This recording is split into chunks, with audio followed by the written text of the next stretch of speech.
Welcome back, brothers and sisters. Let's continue with our fascinating discussion in Dawah Workshop. So mashallah, in India, in Bahrain we heard, in Saudi Arabia, you may say, what dawah is there in Saudi Arabia? There's a lot of workers who come from outside, from the Philippines, from many different places who are not Muslim. So they give dawah to those people. In Glasgow, up in Scotland, many different places, mashallah, in Australia, people were motivated by what they saw to spontaneously start these dawah efforts. Of course, what we would like to do is give it more structure, not only to have the dawah effort, but also to understand the actual method we give of giving dawah, which we call go-rap, because we think that's also very effective and useful. So this is the basic idea of a mission. It's very simple. Get a team of people to go out and to give dawah, alhamdulillah. So some of these dawah efforts are focused around specific days, like for example the Olympics. Or another thing we did is the Burn the Quran Day, right? Don't burn it, learn it. Some brothers came up with a strap line, don't burn it, learn it. And then they organized a series of talks and they went out on the streets saying to the people, and we went out onto the streets handing out, we have a small glimpses of the Quran. It's not the whole Quran, it's just some passages. So we went out and handed this. So we used the hype around burning the Quran that was created by this Christian pastor as an opportunity to get people to read the Quran. Don't burn it, learn it. See what the Quran says for yourself. MashaAllah, so many people took these booklets and so many people stopped for conversations. Even there were some people from this group called the EDL, the English Defense League, who are basically anti-Muslim. And they will have demonstrations, and even they are violent, and they throw petrol bombs at mosques and things like this. You'll be amazed this happens in England, but it does. So this EDL. Even we started talking to some of these guys. And you find a lot of them, they just don't really know anything. When you talk to them, they said, yeah, that's right, we agree with this and we agree with that. Also, the cartoons. When the cartoon controversy comes, we had a don't shoot the messenger. It means don't attack the Prophet sallallahu alaihi wasallam. Don't just shoot him. Why don't you find out really what did he say? So, I mean, all of these types of things, we're using these events in the media that has already created an interest and curiosity in people's minds. They say there is no such thing as negative publicity. This is what marketeers say. There is no such thing as negative publicity. What they really mean by that is if you are good at marketing, you can turn any publicity and you can make it into something positive. You can always turn a positive story into a negative story if you just have the right skills. So we don't look at these incidents in a negative way, we look at them as an opportunity. This is an opportunity for da'wah. It's an opportunity to spread the message of Islam, alhamdulillah. So we have many examples like that. The other thing that we do is we do smaller missions. So these dawah days tend to be quite big events where we gather a lot of people, maybe 300, 500 people, and we spread out throughout the whole of a particular town or a city. But we also do smaller missions. The smaller missions involves a group of brothers, and this is almost exclusively brothers. I don't know any sister who's gone on a mission yet, and you'll see why. First of all, they travel to another city. So unless they have a mahram, it's going to be a problem generally. So they travel to another city, and they go and they stay in a masjid. The purpose of this is very simple: to support and to encourage the brothers and sisters in their local community to give da'wah to their local community. So what happens is a group of brothers who are, we could say, more experts. So they have been doing the da'wah for a long time. They are trained in how to deliver and how to teach go-rap. They have experience of giving da'wah on the street. They also have experience of being able to motivate the Muslims and explain to them why dawah is so important. So these brothers are not sheikhs, they're not public speakers, but they are brothers who have achieved that type of level where they can deliver this knowledge effectively. And they go, and usually they will arrive on Friday. On Friday evening, they will give a talk to encourage people about the importance of da'wah. Then on Saturday, they will hold a small da'wah training course where they will introduce to them and explain and practice the go-rap approach. And then on Saturday afternoon, they will go out onto the streets to give da'wah, and then usually on Sunday, they will go and visit the neighbors. So it's a combination of street dawah and actually knocking on doors. So we have this combination of approaches. The very first mission we did was in Cambridge, the same Cambridge where is the famous Cambridge University. We went to stay in a local masjid there. As it happened, it snowed very heavily. So this was a bit of a spanner in the works because the brothers had the whole mission planned, and people are not really going to be out on the streets when it's snowing and it's so cold. So what they did is they went to the local hardware store, they bought shovels, snow shovels, and they went around all of the doors, the local neighbors, asking them if they could clear the pathway of snow. And at the same time, they gave them some literature to read and also engaged them in conversations about Islam. The effect of this was very, very positive. So sometimes you could combine the dawah work with doing some social work at the same time. So this has worked successfully in this case. Generally, our missions are not based around that, but it does work as an idea as well to combine the dawah work with doing something nice, cleaning up the neighborhood or whatever it may be. So there's lots of ideas that you could implement like that. MashaAllah, we have found that in some places we have gone and given a mission in a particular city, in a particular masjid, and the brothers there were so enthused by what took place that they themselves started to go to other masjids themselves, and they themselves started to do their own little missions like that. So we found in one particular city in UK, which is called Manchester, we initially went to one masjid, but these brothers themselves went on to establish 4 or 5 teams. So from that one team came forth 4 or 5 teams. So just in this one city, there are many different teams operating. So what this shows, brothers, is the organic nature of this work. It's very simple, and it can happen in a very natural and organic way. So I have a question for you, my brothers, now, right? Or maybe you could make a list. I don't think it would take you long. Or just as the idea comes to your head, what resources do you think we need in order to set up what I've described, to do a mission? You're going to do a mission. What are the resources? Make a list of the resources that you think you need. So what do you think? What resources? You know what I mean by resources? Yeah? Just tell me as it comes to your head. What do you think? Yes, Sadiq. We place hoardings and banners on the shops so that people can read and call for the copy of Quran. Okay, so some banners in the shops, that's a good idea. Okay. And also we keep the medical camp for the poor people. A medical camp. Okay.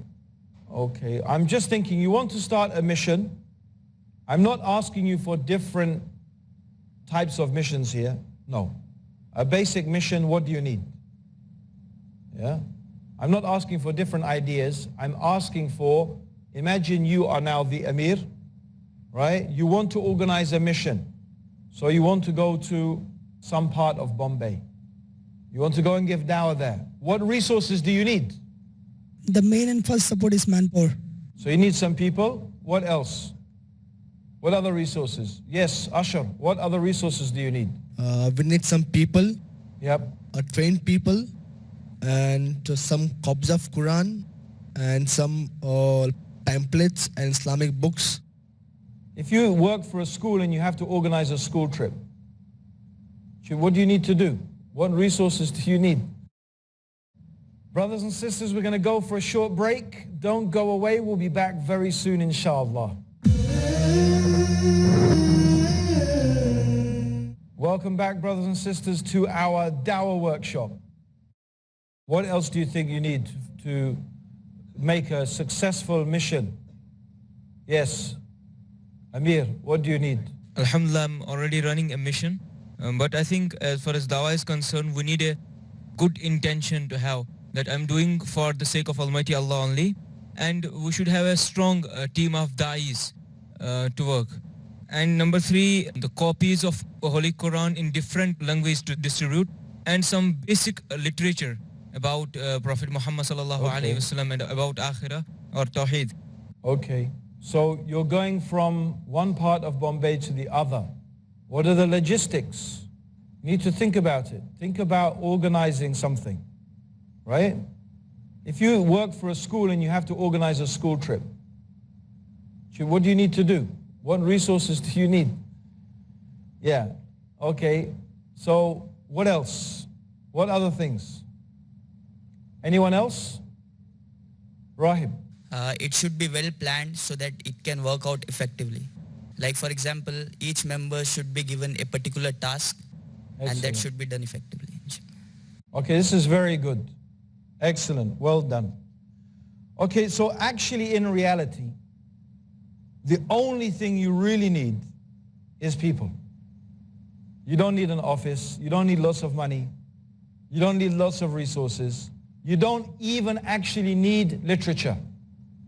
You don't need a poster, you just need people. That's the single most important thing, and that's all you actually really need. If you don't have people, well, even you've got yourself. But in order to do a mission, you just need people. That's what you really need. Okay? In reality, most of the other resources are going to come from people anyway, and it's great to have them. It's good to have books and pamphlets, and not only books and pamphlets, but books and pamphlets and leaflets that are really going to connect with the people you're giving dawah to. This is something that we spend a lot of time and effort in our organization in respect to designing materials, not only the way it looks, that the language that we use that is communicating the message effectively to the people we're giving dawah to. Right? That's fantastic, but you don't actually need it. The Mormons, for example, do not generally use any literature. They just go out and they talk to people. The only thing they may have is their Book of Mormon, but in reality what they generally do is they go out and they talk to people and they help people. This is what they do. Just to give you an example, right, that there are other religions, other organizations that they don't necessarily need literature or use it. So the point is, you guys can start a mission now. You don't need materials, you don't need this, you don't need that. Actually, all you need is you guys to get together and to say, we're going to go to such and such place and we're going to go and talk to people about Islam. That's all it needs. Right? The point being here is that a lot of people delay doing the work because they say, no, first we need a name. Then we need some business cards. Then we need an office. Then we need the literature. Then we need to get a van. Then we need to, I don't know what. How long will it take before all of these things are in place? And why? For what? When you can just say, okay guys, we're going to meet at this time, at this place, and mashallah, as long as you're all punctual and you're all on time, you have a mission going, right? So there you go. So what do you think are the benefits of this type of approach of dawah? This is a very interesting topic of discussion. What are the benefits of a mission? Tell me, what do you think the benefits of a mission might be? Yeah, go ahead. What's the benefits? Yeah. The most important thing will be that it boosts our confidence. Excellent. If we can do dawah on the street, we can do dawah anywhere in the world. Okay, that's very good. And in reality, by the way, this is something that we have found consistently. After a small amount of dawah training, even a couple of hours, brothers have joined missions, they have gone out, they have given dawah and taken shahadas. And we have so many examples of this. Often we find in our communications with each other that the brothers are sending messages saying, we did a mission, such and such brother joined for the first time, he had never given dawah before, and he took 2 shahadas, he took 5 shahadas. So this is the most amazing thing to people, is that sometimes the brothers who have never given dawah ever before, they're actually almost straight away getting shahadas. Okay? So as you said exactly, this is one of the things that it gives you a lot of confidence. You can stop and talk to a person in the street and give them dawah, mashallah. You can give dawah anywhere. So what else? What other benefits can you think will come from these missions? Yes, Rahib. They may come up with many questions and you may not know the answer. Then you'll go back and you'll learn, so you'll get to learn many things. Okay, giving dawah is also a big learning process. It is great for your own self-development as a Muslim. People will ask questions, and although generally our method that we teach is to avoid answering all the difficult questions, a person may still want to know the answer themselves, and even some of the questions may be in respect to fiqh issues that we need to know the answer of. So often it is something that drives you to learn and, mashallah, to increase the knowledge yourself. What other things, what other benefits? Think about what a mission is. Think about what's happening. Think about everything that's taking place, right? So what are the benefits? Yes. I think my iman will get strength. Excellent. Your iman will increase, definitely. It doesn't matter if somebody will accept Islam on my hands or not, but my iman will get increased. Your iman will increase. Yes, brother. By the dawah work, the aspect of non-Muslim thinking about Islam is changing. So the doubts of non-Muslims are cleared by dawah work. Of course. They are thinking positively about Islam. This is a very important point. Honestly, believe me, even if no one becomes Muslim, just the sheer fact of you going out there and interacting with the non-Muslims itself has benefit. Even if no one becomes Muslim, just going out there and interacting and explaining and talking and articulating Islam has that benefit. It has a communal benefit as well. So yes, brother, what do you think maybe some other benefits of going on a mission? Imagine you're joining a mission. What are you going to feel when you're on this mission? What are the benefits? So your iman is going to go up. Inshallah, your knowledge, hopefully if you do this regularly, will increase. What other benefits? Yeah. Yeah, it will create an awareness among the masses. For example, if we are doing a dawah activity in our locality, or if we plan something, if we go to a specific destination, so if we do an activity over there, the masses living in that particular area, they will also get encouraged. And the most important thing is right now, if you see the way the Western media has framed the image of Islam. Okay. So, there is a huge misconception about Islam in today's world. So we might be able to clear that misconception and, we can present to them the real picture of Islam. I think here, though, what I want to emphasize on, because that's very similar to the point the other brother made, is the first thing you said. And especially in respect to Muslims, when you go on a mission, one of the amazing things happen is, well, you will not only talk to non-Muslims, you will often end up talking to lots of Muslims. And very often Muslims themselves are very weak in their iman. So you'll find that this gives Muslims a lot of confidence. Even seeing you out on the street, giving dawah itself is very inspiring for the Muslims, and hopefully, inshallah, will even inspire them and motivate them to do the same thing. What generally happens when go on a mission, 5 or 6 of you all go together, you travel together, what's going to happen? What happens to the 5 or 6 of you? Yeah? When we are together, there's a lot of team building happening, and also our hearts, minds and thoughts are in the same alignment. Excellent, excellent. So it builds the bonds of brotherhood. If there is a new Muslim, I mean, he might be a new Muslim in the sense recently converted to Islam. What I mean is someone you haven't met before. So you are, strengthening the ties of love and brotherhood between you and the brothers, right? Also, just the experience of traveling actually is generally a very positive experience. It opens your mind. You see something different. You see a different place. You see different things. This is very good for us generally to experience something different, okay? The other nice thing is you're away from home. So if you go on a mission, especially if you're staying in the mosque, you're away from the TV, you're away from the distractions, you're away from all of those things.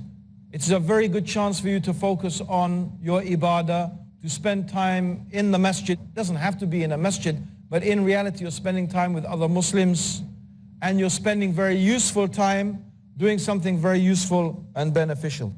The other thing, it's low cost. Low cost and high impact. Isn't that the best? Low cost, high impact. You have high cost, low impact. But how about something that costs almost nothing, but the impact is, mashallah, very, very high? So these are just some things. Let me now give you 5 simple steps in doing a mission. Number 1, very simple. The first thing is get a team together. Number 1, get a team. A team could be as little as 2 people or 3 people. Generally, 3 is better. 4 or 5 is an ideal. Especially if you have a car, you can easily fit 5 people in a car, alhamdulillah. So that makes a good team, alhamdulillah. So that's the first thing, is get a team. Number 2, you're going to choose a location. Number 3, as much as possible, get the materials and also get the training in how to deliver da'wah properly. Number 4 is very obvious, do the mission. I know this sounds thing, but you can spend a lot of time preparing everything meticulously, and then you know what? Something happens. And you make a mountain out of a molehill, you make a big drama, and shaitan will come to you and you will give up. This happened many times. But mashallah, the brother who is in charge of this, overseeing it, he said, we made our objective to do a mission every single weekend. We have enough people working in the organization, there's a rota system. So everybody has to take a turn in going on a mission. Doesn't matter who you are. Top guy, well-paid salary, doesn't matter. You have to go. You work in our organization, you have to go on a mission, you have to do it. Okay? So everyone goes. But sometimes something happens. The mosque that said, it's okay, you can come, change their mind, for example. Yeah? Or half the people dropped out. You were supposed to have 5, then you're only 3. So many things happen. Shaitan was going to try to make everything to make this, to stop it. Brothers and sisters, that's the end of it for now, but we'll be back for another episode of Dawah Workshop. Join us then.